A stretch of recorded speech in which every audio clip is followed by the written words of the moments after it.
Hey everybody, back at it again with another Facebook Live, trying to keep it entertaining, fun, and engaging for all of you out there. So today we've got double action dive charters. One of the there goes the phone. Let me turn that off.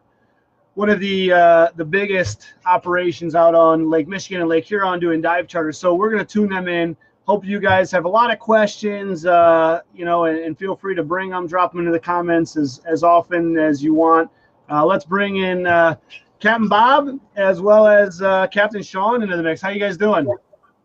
Pretty good. Hey, Mike. Doing good. Hey, so let's. I got a bunch of notes here for you guys that we'll some questions we'll go over and everything. And as always, how you doing, Bob? Nice to see you out there. Yeah. The first question is going to get a double action T-shirt. We're also going to be giving away a couple free spots on the boat. So we hope you guys out there are engaging. There we go. It looks like Alyssa Hines has brought out the first question. She's a younger diver, 16 years old, and is wondering what shallow wrecks there are. So I know there's a lot of them out of Hammond. Sean, what do you guys have? You guys have a few as well in the recreational range, right? Yep, we have a couple in the recreational range. A couple really good for newer divers. The Eliza Strong, she's in 25 feet of water. We have the Sport, about 45 to 50 feet of water. That's a tugboat. The Strong was a steamer, I believe, and just really good for recreational divers. No, that's great. Alyssa, by the way, congratulations. You got a free T-shirt. So we will be getting in touch with you to get your address to get that shipped out to you. Bob, what do you have? I don't think you guys have too much up in your realm out of Milwaukee, right? In Milwaukee, we have a couple wrecks. We have the Appomattox, which is a real nice, shallow, 20-foot deep wreck. That's good for, the first-time divers out on the lake. We also got the boat down in Hammond, and that whole Chicago area is just full of wrecks. Yeah, we've done a lot of diving out of there as well. There's wrecks, Alyssa, anywhere from 20 feet down to 150 feet. So they've got a really good realm as well. Depending on where you're at, Alyssa, feel free to comment again and let us know what part of the area you're in, and we can definitely get you accommodated there. Michael Vanoy wondering, what are your guys' favorite wrecks? So, we started with Sean last time. Bob, what's your favorite wreck? That's a tough one. There's so many. I really enjoy the stuff out of Milwaukee lately. The recreational range, the Car Ferry Milwaukee, is spectacular. It's 358 feet long, all intact, got railroad cars on it. It just makes for a great dive. I've probably got 100 dives on it and still haven't seen it all. So right. That's a great one. And then there's some good technical wrecks too up there. Nice. Sean, what about you? Which one's your favorite? Oh, again, I'm going to kind of echo what Bob said. There's so many. In the recreational range out of Port Sanilac, I would have to say my favorite has got to be the Regina. She's a 250-foot package freighter. She went down in the Great Storm of 1913. She's got a big gash in her side, so that provides lots of access to the interior for the properly trained divers. There's a lot of artifacts scattered around the debris field. She was carrying general cargo, so she had ketchup and whiskey and all kinds of things on her. So there's some of that scattered around out there. Just a lot of cool things to see on that one. And then for technical wrecks up off of Harbor Beach, I would have to say my favorite has got to be the Daniel J. Morrell. And for the tech divers that have done that one, they know it's just spectacular. The longest shipwreck in the world at 5 miles. Wow. Yeah, it's very cool. It's completely intact. All the details there. Dishes still stacked in the galley. I mean, everything's still there. It's awesome. That's cool. And we are missing one of the captains. Captain Keith, who is a captain out of Hammond, the Chicago area Shipwrecks, is on the way to the hospital. So with his mom, just for some normal checkup stuff. And unfortunately he couldn't make it. So we hope everything's well with him. Just wanted to plug that in there as well. So kind of back to it. Those are really good things there. Let's see here. I know actually Keith's favorite wreck out there is a Thomas Hume. Bob, I know you've dove that. Sean, I don't know. That's a great one. No, I haven't been on that one. That's a beauty. That one gets a lot of attention, a lot of photos and everything. And you guys actually just came out with a new website too, right? We did. Yeah. We got it launched today. It's up and going, doubleactiondivecharters.com. Check it out and book your trips. Yeah, very cool. I was looking at it. There's a lot of cool stuff on there. That's awesome. So let's keep going. Rick Cruzel is out there saying hi to you guys. How you doing, Rick? What's up, Rick? Hey, Rick. How's it going? Mike Manoy is wondering if you guys have any plans to bring a liveaboard to the Great Lakes. Oh, that'd be awesome. I don't really. Someday, huh? Yeah, maybe. I don't know. It's not really not right now. I'd say anything's possible. Yeah, definitely. That is true. Alyssa's from the Madison area. So, Alyssa, feel free to reach out to Captain Bob. These guys will kind of go into the Facebook posting after this live broadcast and be visible. So you guys can reach out to them for bookings. You can reach out to us at Dive Right In Scuba to help you get on there. On our webpage, actually under the trip section too, we've got some trips that are planned with these guys in their areas and everything. So feel free to book with us, book with them direct, whatever works for you. Nicole is a dive master, very interested in learning about wreck diving. Where and how should she start? Nicole, let us know where you're at. Dive Right In Scuba, we can definitely help set you up with these guys. But if you guys were even to take her on as a dive master when she's done, what does a crew person, what's expected, Sean, of your crew people when they're on board? The crew people on board, for me, I mean, they do a lot. It's not easy being crew. It might sound like it, but it's not always easy. Work, right? Right, absolutely. Everything from handling lines, leaving the dock and coming back to the dock and tying into the wrecks, helping the divers get all their equipment on and get things squared away, helping them into the water, out of the water, kind of supervising the whole thing as the whole charter goes. So they do a lot. Yeah, that's true. Bob, what about you? I know you said you're not used to usually having too many crew on the boat. Is it because you scare them away or what? No. I make them work too hard. No, I've just run the boat for so many years on my own that I haven't had a need for crew. But I do appreciate it when I do have it. It is nice for me and for the customers to have that extra helping hand on the boat. Extra hand, yeah. Nicole, check with us. Check with your local shop. Get into wreck diving with them and the certification, and then get with these guys. Call Double Action Dive Charters on the phone, call the captains independently, reach out through Facebook, whatever you want to do, and you can be as instrumental as you want. I know these guys are always looking for an extra set of hands, and there's always lots of work to be done, like they were saying. Yeah. Nathan Foster, he's wondering if we're going to keep a mooring on the mystery schooner this year. Nathan, we're going to do the best we can to keep it there. I don't think it's going to be an issue this year. What was happening? Was it getting ripped off, cut off? Was someone taking it? It's hard to tell. It sits not too far from the shipping lanes, so it could have been shipping traffic. It is a relatively new wreck, so it could have had something to do with the finder or the person that's trying to identify it. Could have been removing it on us. We're just not sure exactly what was happening to it, but it was definitely gone a couple times last year, and we're going to do our best to keep it on there this year. Yeah, I know that's a struggle. Bob probably doesn't have that much. They got most of theirs are permanently moored with the state, but I know out of the Chicago area, it's a big issue too, where they've had people go and cut the lines off. Most of it is boat traffic, though, running over them. And, Sean, I think you said you guys are trying to get permanent buoys with the DNR in the state, so it's something that can actually stay depending on the wreck. Yeah. So we've got a list of a couple sites that are approved for permanent moorings, and I'm actually working with the Michigan Underwater Preserve Council right now, and we're working on getting a couple of our wreck sites permanently moored. That's cool. Gail is wondering if you guys are diving this weekend. Gail, I doubt it. It's like going to be negative 12 degrees, but I'm sure Gail probably diving this weekend. What's Gail? I guarantee Gail is. Yeah, she's diving this weekend. Yeah, Gail is absolutely diving, whether it's in Wisconsin, in the mines, or she travels all over the place. So I know she's diving.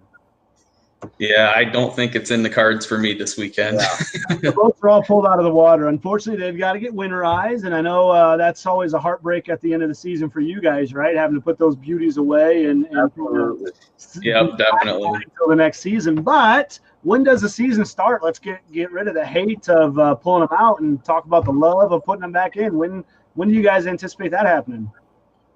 I'm going to get, hopefully I'm going to get go-between in the water in April, and the season starts mid-April. I can't remember the exact date, but the season starts mid-April over here. Bob, I don't know what's your same thing? Yeah, we'll be probably April 15th. We'll be in the water in Milwaukee and roughly the same time in Hammond. Awesome. Awesome. Yeah, I mean, the weather starts to get good there. And for all you guys out there, let's say we got 31 people watching right now. That is when the visibility is the best. You know, diving on the Great Lakes that early season is the best because especially coming off of a cold winter, which this year isn't the coldest that we've had, but it is still pretty cold. All that particulate, all the algae dies. And when you're coming into the spring, it's so crystal clear. I mean, you've got 100-foot visibility most days, depending on what the winds are doing. Right, guys? Yeah. Oh, absolutely. Absolutely. I can remember a couple of years ago, we were setting our moorings in the spring, and we went out to the Prince Wilhelm and just looked down and could see the whole wreck. So you didn't even have to get off the boat. You could see the whole wreck. The water was so clear. And that's sitting in 80 feet of water. Gotta love that, huh? Yeah. Same thing over here, too. I mean, early spring viz is just stellar. And actually, surprisingly, I don't know how it happened. I've never seen it in the 20 years I've been diving Lower Lake Huron. Last year, all season long, we never had anything reported less than about 50 foot of viz. I mean, it was just, it was incredible last season. Knock on wood, right? Exactly, yeah. Philip Perino is wondering what some of the good wrecks are for Lake Michigan. He lives in the southwest suburb of Chicago. And wondering, yes, Philip, we do certifications for wreck diving here at Dive Right and Scuba. So we can get you through that program, through that process. Give us a call, send us an email. We got a host of instructors. We can do the wreck class at Hay Quarry.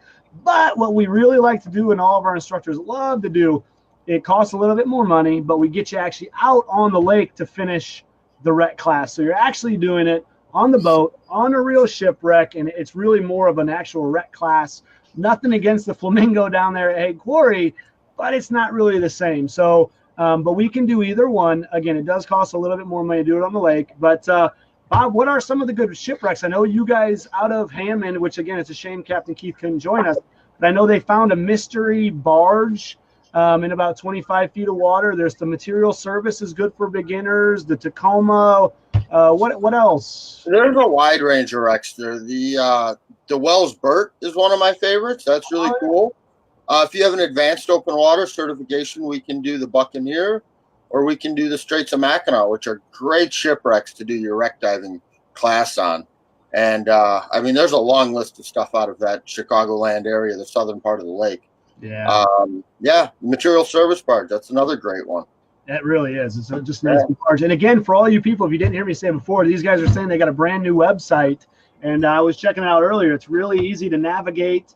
There's a lot of information about the shipwrecks and everything, and I'm sure some changes will keep going on as you guys get feedback and pump it up even more. But it looks great so far.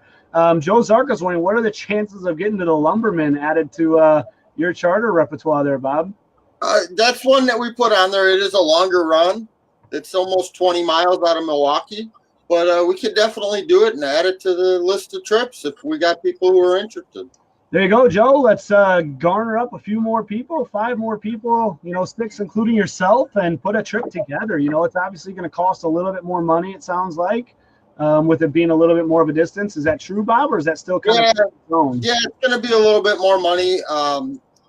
To do a recreational 2-tank trip, it'll cost $20 more than our normal recreational trips, but we got to cover the fuel somewhere. Yeah, true. We spend time out on the lake, so that's kind of nice. Hey, that view looks better. Hey, guys, so we're playing around. By the way, I've never had this many people on at one time, so forgive me if I jump around these screens a little bit. I'm trying to see what works and makes it easy for you guys to engage with us. It's always a big learning process for me, too, when I do this. Bob is wondering, what's the best time of year to dive the Thomas Hume? So Thomas Hume, again, it's year-round. Well, not year-round, our season-long. You get out in the springtime, the water might be a little bit colder, but the visibility is going to be a lot better. Thomas Hume, though, is really good in the summertime, too. June, July, August. The only thing I would say, sorry, Bob, go ahead. No, because it's a little deeper, the visibility tends to stay pretty good. It's just nice to do it a little later in the season, maybe keep you a little warmer on your decompression coming back up. Yeah, the only thing I would say is don't wait too late in the season because, when you start getting around September, October timeframe, the waves start to build up, and that's on all the Great Lakes as the wind picks up, and you have a higher chance of being blown out and not getting on the wrecks. So, but early season, if you don't mind the cold water and the cold air temperature is always going to be the best viz. But golly, I know almost every time we've gone to the Hume, we've had 80+ foot of viz. I mean, occasionally it dips down in the 40s and 50s, but the viz it's generally really good there. Usually amazing, yeah. Let's see. So Michael Benoit loves the Hume. Yeah, you should. It's awesome. It's a great wreck. It looks like we got Jared Hires from Dive Right. How you doing over there, Jared? He's wondering what the normal dive season is for the Great Lakes. Jared, great to have you commenting. So what about you guys? I know you said mid-April. When do you run till? Sean? Well, last season we stopped in September, and that was just due to a little glitch on paperwork. But this year we're going to be able to run into October as long as the weather allows us to. But realistically, I mean, the weather starts to get a little iffy come early to mid-September, usually over here in Michigan. So realistically, it's April for the hardy Great Lakes diver that wants to get in the cold water, and we'll go all the way through September or until the weather will allow us. Yeah, I can usually get into October. You went a little later this year, I think, Bob, didn't you? I know we got into November this year.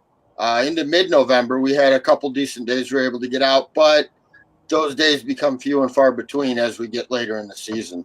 Yeah. So, we'll run through October for sure, and then we'll just kind of push it, see how the weather's doing. If we can stay in another week, we stay in another week. Yeah, very cool. Well, Jared is down in Florida. I know they're usually a little bit warmer than you guys are up here. I know they got a little bit of a cold spell, but Jared, you need to drag your butt, bring your dad back up here again. I know you guys have dove the Thomas Hume with us before, but yeah, come on back up here. We'd love to have you guys again and show you some more wrecks. Let's see. So Nicole said she's a dive master from Cross Plains, Wisconsin. Nicole, there's some great dive shops up there that you can work with. We're not egotistical. We share with everybody. So get in touch with your local dive shop. You can reach out to Captain Bob. He can let you know a couple of the other ones in your area as well to refer you to, and then shuffle back on along and get on the dive boats. Nathan Foster, yeah, bring your sleeping bags. Let's go. You can sleep on the boat. Yeah, there's definitely room on there. Yeah, bring your sack lunch and a sleeping bag, and you're more than welcome. We could do a little. We could. That boat is big. Sean, what is the size of that boat? We're not having a size competition. I'm sorry, but how big is your boat? Go between. She's 44 feet long, and she's almost 15 feet wide. So she's 14 and change wide. Just a really big platform for diving. Very cool. Bob, what about you? Tell us a little bit about your vessel, the Alma. The Alma is a 32-foot steel-hulled inland seas steel clipper, they call it. It's got a big open deck with a walk-through transom. Nice cabin with enough room for everybody to come inside, turn the heat on, warm up if you're a little cold. Works out really great for us. It's a good Great Lakes dive boat. Very cool. Very cool. All right. Andrew is wondering what new wrecks are out of Hammond, and I can help speak to that a little bit since Captain Keith isn't there, because I was out there quite a bit doing some wreck discovery over the end of the season. So there's a ton of shipwrecks, just so all of you know. I'm sure most of you do. There's thousands of them out there. There was a couple scuttles that we found. We found a new barge off of Inland Steel, which is in about 28, 30 feet of water, which is huge. Very, very, very cool wreck with some swim-throughs and stuff like that. We also added the Luther Loomis. There's a mystery schooner. So Sean was saying they had a mystery schooner out there, but we've got a few of them as well.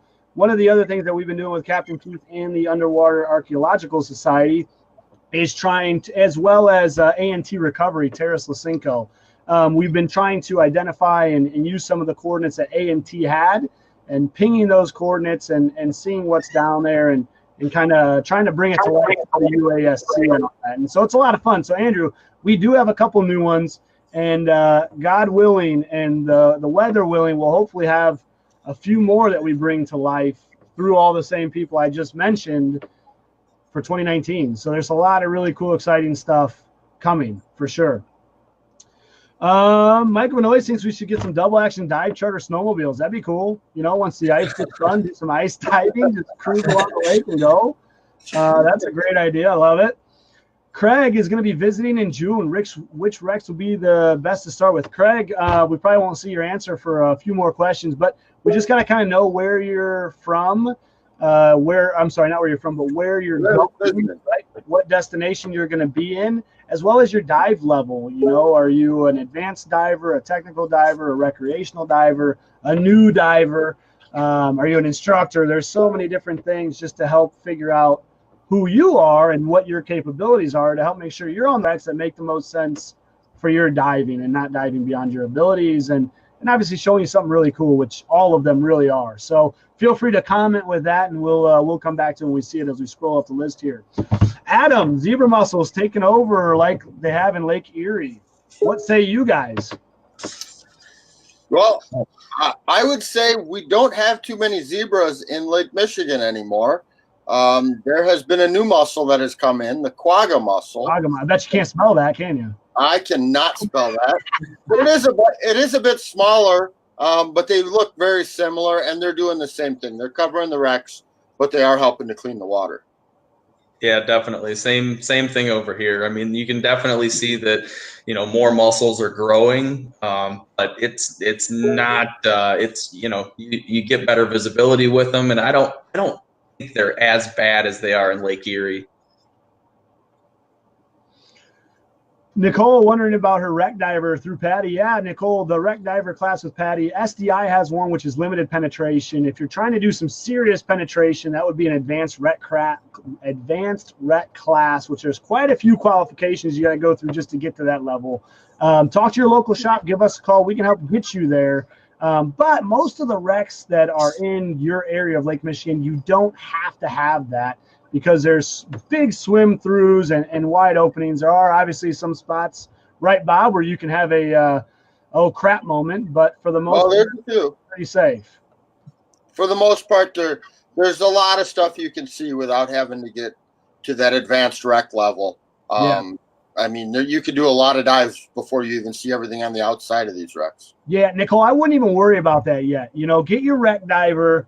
Start diving the lake. You've got a lot of time and experience to build before you even really need to worry about that next step with advanced rec. And actually, John Chatterton, who we had on last week, is one of the people that comes to this area and teaches it. And really, there's not too many in our Midwest area that even teach that class. There's probably less than a handful of people total that teach that class because there's not a huge demand. So don't worry about that just yet. It would be my suggestion. Just kind of hold off, get out there, start diving, and just see where it takes you overall with tech diving and everything else, and then let the advanced rec come as well. So Chris Reed is wondering what the max runtime for the tech trips is. What are you guys allowed? Do you guys cut anything off? Is there a time limit? Is there a deco limit? What do you guys got? Sean, why don't you take this one first? You know, it depends. We don't really have a runtime limit, so to speak. I mean, we want you to, you know, obviously dive within your range and with what you're comfortable doing. The only time, you know, that I would probably have anybody cut their run times a little shorter is if I had an afternoon trip that we had to get back for. But no, there's really no, I mean, I don't have a max run time or anything like that.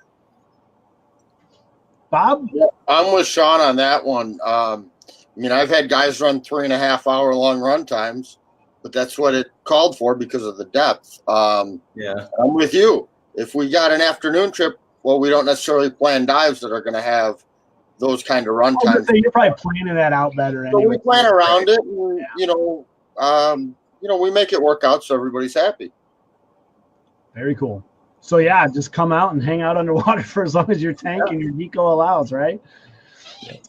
Josh is wondering about the exposure suits. Always a dry suit is his question. Do you always need a dry suit out there? No, I would say no. It's dry suit's nice, keeps you diving longer, gets you in the water earlier in the season. Maybe you stay a little bit later, but I have a large percentage of people on the boat who they like their wetsuits, so that's what they dive. Yeah, I'm going to go same thing here. I mean, it really depends on your tolerance for the cold, is what it really boils down to. But I would say last season, I had more wetsuits than I did dry suits on the boat. Yeah, so don't be scared, Josh. Like they said, unless you're going really deep and really early in the season, gosh, we still have guys that go ice diving in wetsuits and semi-dries, so you'll be just fine.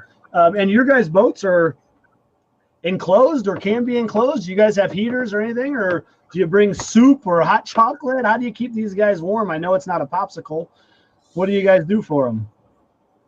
Sean? Well, for my wetsuit guys, if it's early season or, if I know it's going to be cold, I'll bring a thermos of hot water for the guys to kind of pour in their suits and warm up, either pre-warm or warm after their dives. And the cabin is definitely, this cabin on go-between is huge. We can get probably 20 people in that cabin, so there's room for everybody to come in and warm up. And, hey, you know what? If you want hot chocolate, I'll bring hot chocolate. There you go. Just request it. And all of you should start requesting it now, too. Absolutely. Heard it here first. Bob, what about you? Same thing. We got a nice, big, warm, heated cabin. We get you inside, turn that up, and I suppose if you request it ahead of time, I can go pick up a thermos full of coffee or something for you to help warm you up. Yeah, and that's cool. I've known you guys for a little while, and everything I know about you guys, you bend over backwards for people, and that's the whole point of it. So don't be afraid to ask them for something. Get to that rock star status and demand that green M&M only, right? Cristobal is wondering what the minimum age is for charters. Do you guys have something, or you kind of go by the agency's restrictions? Yeah, really. It's based on the agency restrictions. Exactly what you said, Mike. If I think that as a junior open water diver, you can dive with a parent. Is that correct, Mike? Yes. Okay. Parent or guardian who is also certified. There. Yeah. So really, it's I would say it's just based on the agency. Instructor. I should clarify that. Yep. Professional. Sorry. Yeah. Bob, same thing. I'm assuming. Yeah, across the board. Whatever the agencies allow, if you have a certification card and you're diving within your limits, whether it be 10 years old with an instructor or a parent, then we're going to let you on the boat and take you diving. Yeah, and take you to the wreck that fits into your depth limits. Absolutely. So, yeah, first of all, don't be afraid of that. I don't know if it's for you or one of your kids. If they're certified, bring them on. Feel free to, again, call these guys, call us, and we can help wade through that and help pick the right thing for you as well. Chris Reed is wondering if his dad can come along, or if he can ride along with his dad as a bubble watcher. Or Christian Reed, sorry. What do you guys say? Yeah, we've got. As long as there's room on the boat, yeah, we absolutely can accommodate bubble watchers, no problem. Yeah, same thing on the other boats. If there is spots available, we can make something work to get them out there. And I think it's a discounted rate. Do you have something? There is a discounted rate for bubble watchers. Yeah, definitely is discounted. It wouldn't be the same cost as a diver. Now, speaking of that, we should, I guess, expand on that a little bit, just so everybody out there watching kind of knows how that works. So the Coast Guard regulates a boat. That's why you see a lot of boats are 6 packs or 6-passenger boats. That is regulated by the Coast Guard. So that boat was born without its COI, its certificate of inspection. That means since it doesn't have it, they can only ever take up to 6 paying passengers, okay? That's what most 6-packs are. They don't have that higher certification. Sean's boat does have that COI, and you can take, how many is it, Sean? 14, 16? Divers, I can have 16 divers, and then the captain and crew. So we can have a total of 18 people on the boat. And if we're not running a diving excursion, we're actually allowed 25.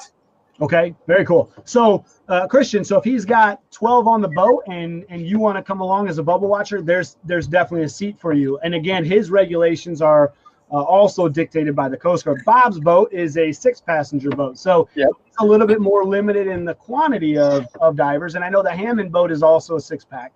Yeah, both of those boats are 6-packs. Yep. So they're a little bit more limited in how many people they can take on the boat. But if they've only got 4 or 5 and there's room on the boat to obviously not break the law of the water, they will definitely get you out there. I think it's a little bit easier for Sean because he has a bigger boat and they're not always hitting that capacity. Right. So more chance there. But yeah, you know, definitely if they can get you out, they will. If you did want to go for sure and take a seat, would you guys take them, you know, or would he probably have to pay full price for that if he was eating up one of the diver seats? Or Yeah, I mean, if it was eating up a seat for a diver, that's a tough one because I hate to charge a bubble watcher for a full rate. But yeah, if it was eating up a diver seat, it probably would have to be a full rate. so let's leave it at this, Christian. You reach out to these guys, let them know when you're booking, and they will try to make it happen for you and figure out how to get you out there with your dad so you guys have a good time together. Definitely. Christopher Creedmoor, any plan to Christopher Creedmoor, sorry, any plan to expand to the Straits or Superior? Well, anything's possible. I think Bob said that earlier. Absolutely. Let's do it. No,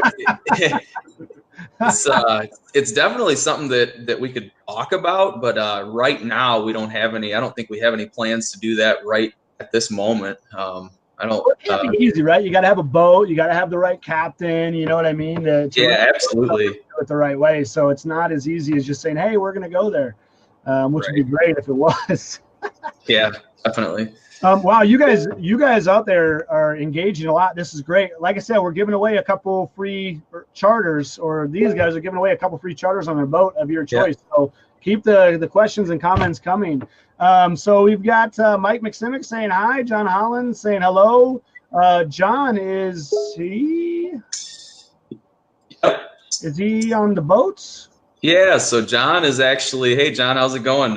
John's my crew member. He's my main crew guy over here. I've got a few others, but John is he's my go-to guy. So, yeah. Andrea, wonder if we have some research dives last year. Yeah, we did a lot, Andrea. Those research dives were with the UASC. We talked about that a little bit earlier. I know it's been a long segment, but yeah, we are going to continue that with the UASC as well as getting shipwreck coordinates from A&T Recovery and working really strong and hand-to-hand and all of the hard work they've done in the past to bring shipwrecks and continue to bring shipwrecks to life and to the dive community. So us, Dive Ready and Scuba, as well as Double Action Dive Charters, we do a lot for the local community in that respect as far as keeping the community engaged and trying to come up with new wreck sites and things like that. And I know Sean's, working hard out on their end as well, but they've got a lot of good people out there always discovering stuff and things like that too. So definitely come up and get in touch with these guys or us, and we can get you out there. We don't know exactly what is going to be coming yet. We're still in the process, the phases of getting some of that stuff going right now, though. But there'll be a lot of cool stuff coming. Anthony's wondering if pony bottles are required. I wouldn't say they're required. It depends on the dive and the depth. Redundancy is always a good thing. So it's never a bad idea to have the pony bottle. Just it looks the like added. Bob. He'll come back here, I'm sure, in a minute. So go ahead, Sean. Yeah, so it's not a requirement, but it's definitely a good idea to have that added redundancy, especially if it's a little bit deeper dive, then you always want to have a little bit of redundancy in there. Yeah, no, absolutely. And just the redundancy factor alone and self-reliance and as much as we all love diving with a buddy and relying on our buddy, I mean, the truth of the matter is sometimes you get separated. You're a little bit further away than you'd like to be. They're not paying attention. You're not paying attention. It doesn't matter what it is. So it is always best to have a pony bottle, a stage bottle, something to rely on. It's not required unless the dive that you're doing requires it. There are some dives, deco dives, solo dives, things like that you require where you would need to do it. Yeah, absolutely. And things happen so fast, so it's just redundancy always. If you can, I would say always have that redundancy. Right. Yeah. Nicole is wondering what's the warmest water you dive in the shallower wrecks? She knows the lake can be kind of cold. Yeah, it can be cold, but in August or so, once the lake has had time to warm up in the shallows, it's not uncommon to see water temperatures in the 70s. Nice and warm, especially on the shallower ones, right? So, Yeah. yeah, it can definitely get warm. I know out in Lake Michigan, it gets up to 72, 73 degrees even. So, nice and warm. Yeah. Scotty's wondering about Sidemount, if it's recommended. You know what? I wouldn't say it's not recommended.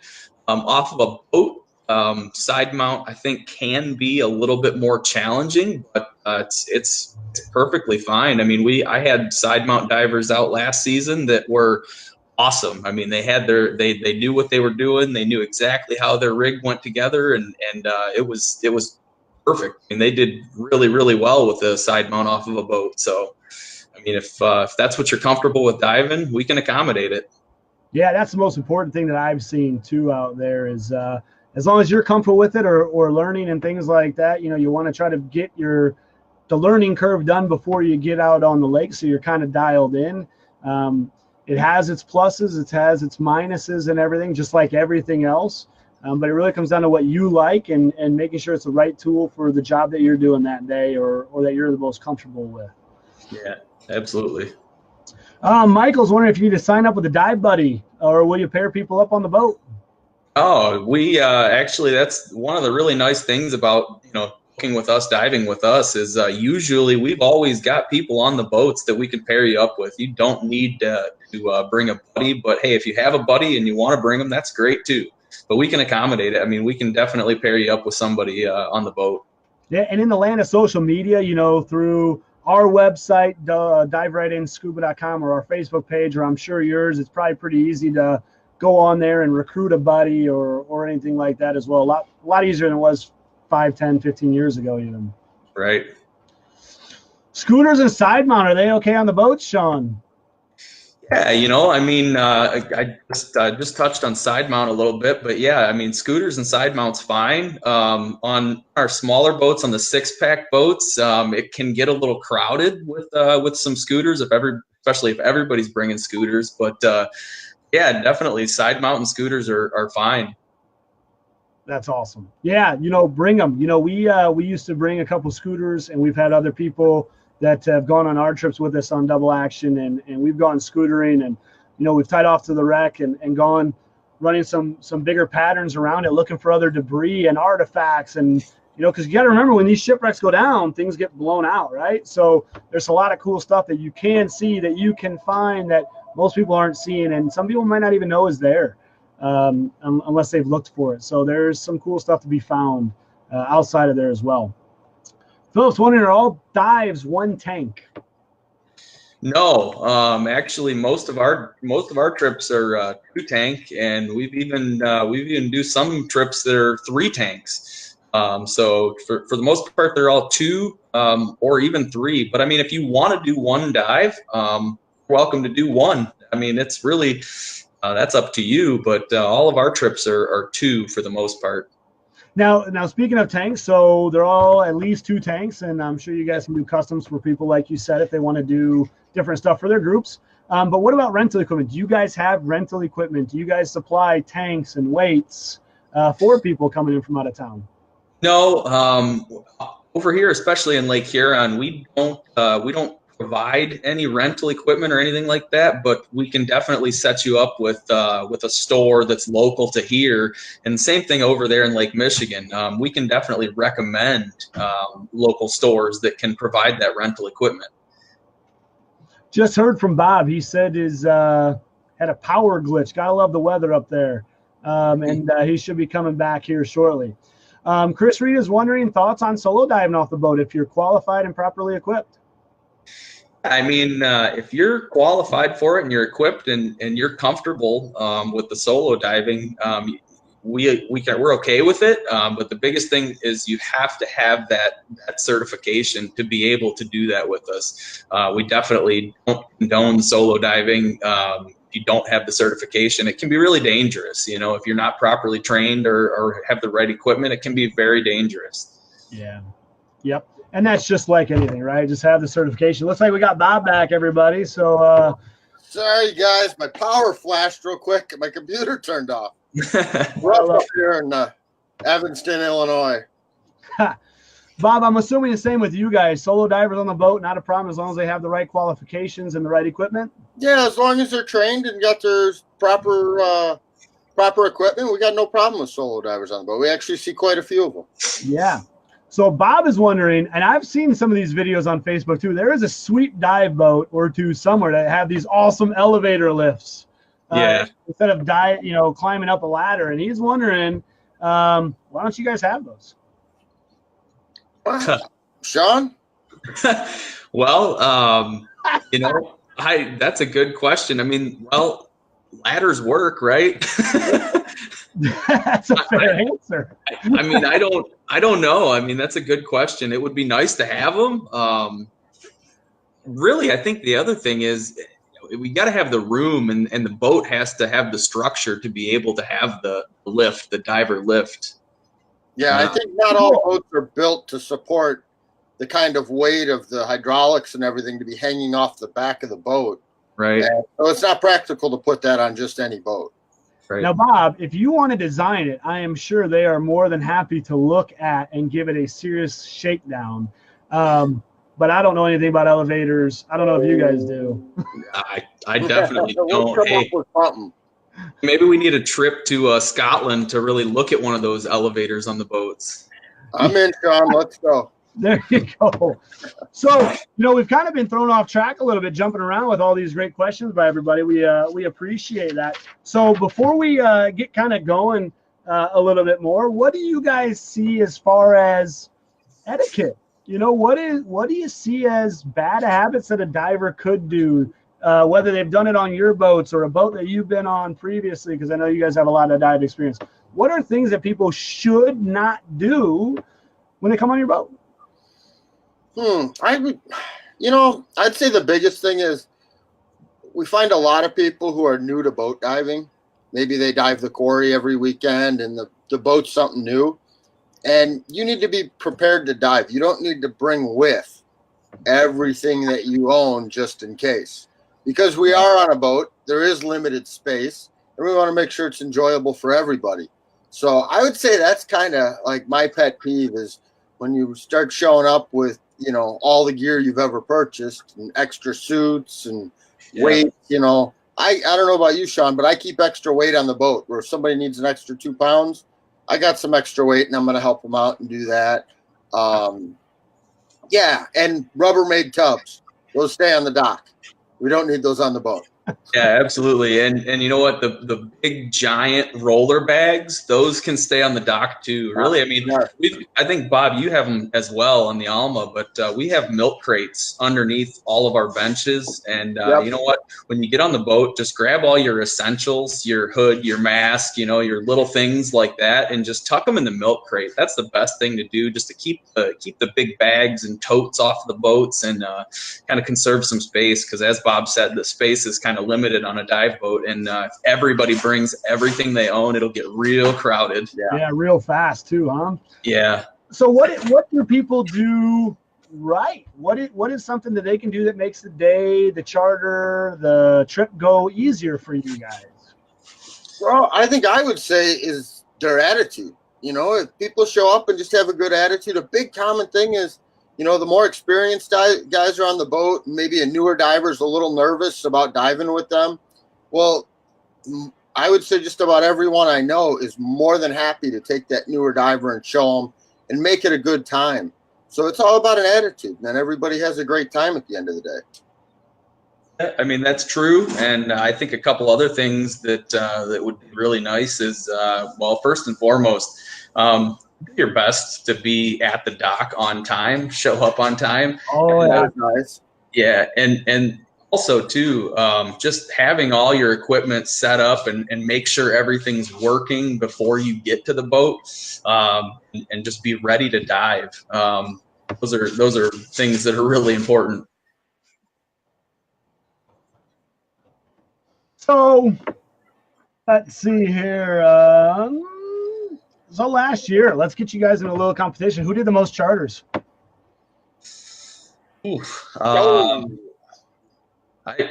mean, I probably had, I would say I had probably 50-ish, I think, maybe somewhere in there. I'd have to go back and count, to be honest.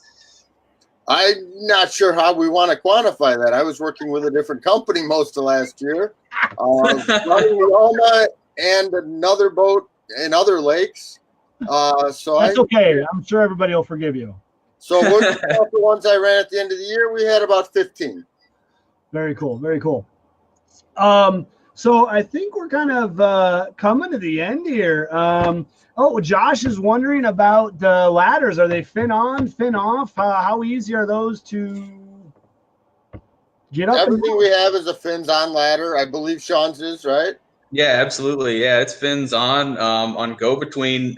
It's a old crew boat, so it's got a really it's a big profile. It's got a lot of freeboard, so when you can climb up fins on. Obviously, it's your choice if you want to take your fins off. If it's calm enough, you can do that too. But climb up fins on, and then we've got a couple other steps that we help you get back up onto the main, the main deck of the boat. But it's a walk-through transom, and the ladders are awesome. I mean, they're really nice and easy to climb.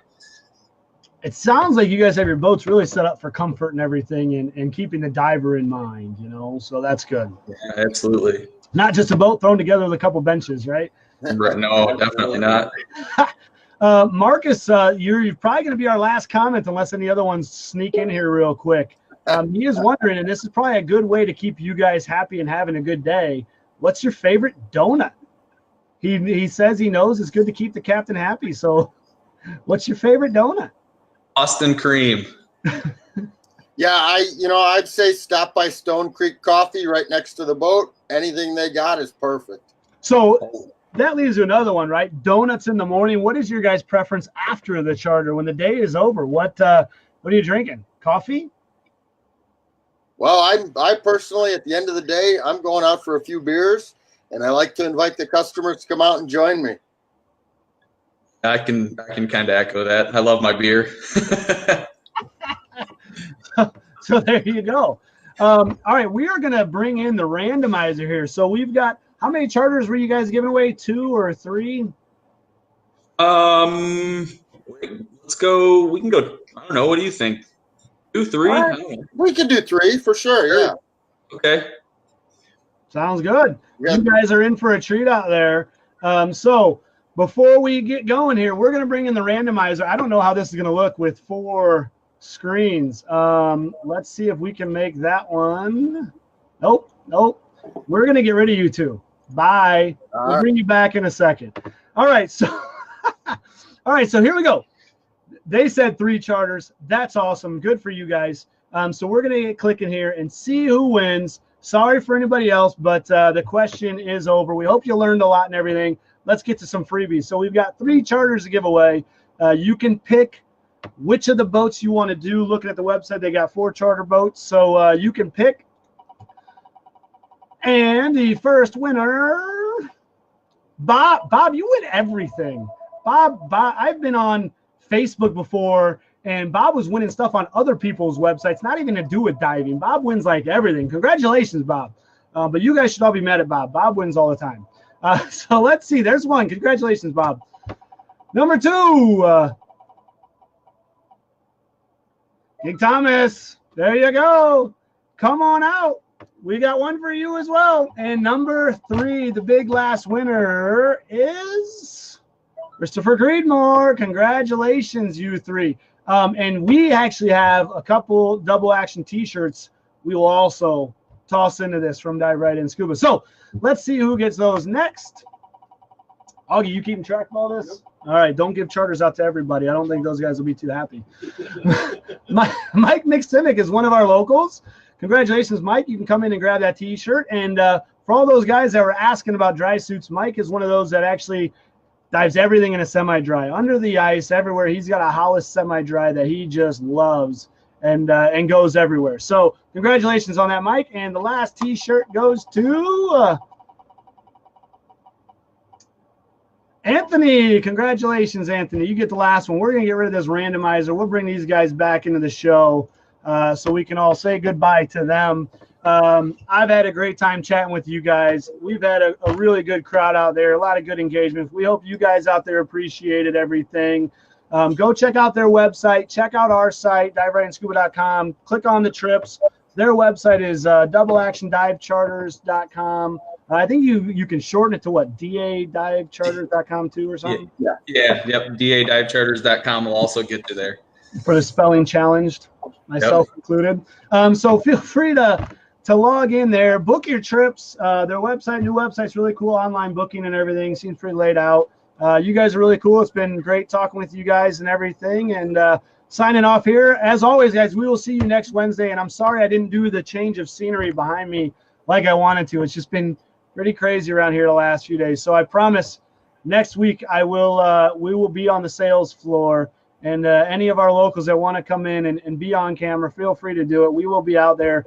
I don't know how well it's going to work, so I hope you guys are okay with me stumbling through it on a different computer because I got kind of a mobile command station here in the office. So, but we will do it from a different location out on the sales floor next week.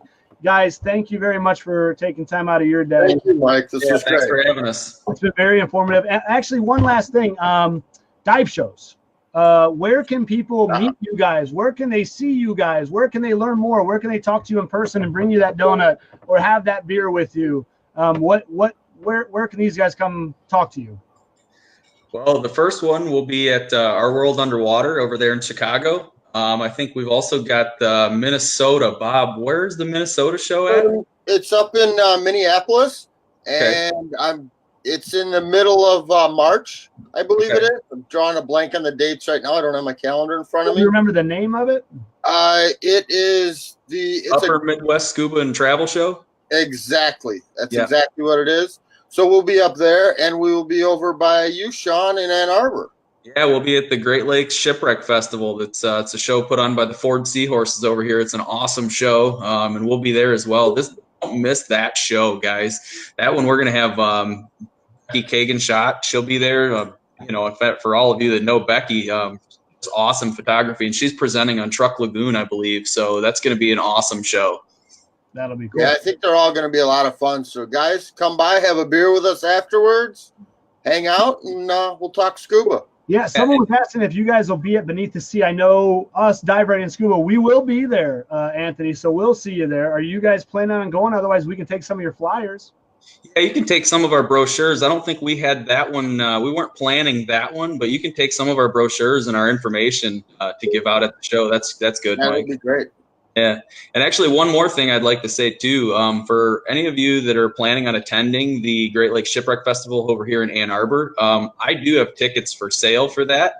And those tickets through me are as cheap as you're going to find them, everybody. They're $20 through me. And online right now, they're $25. And then at the door the day of, they're going to be $30. So if you want tickets, get a hold of us through the website, and I can get you tickets.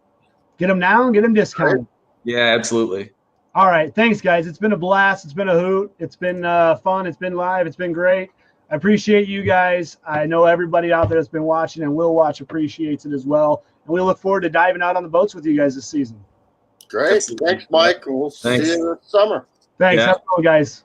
All right.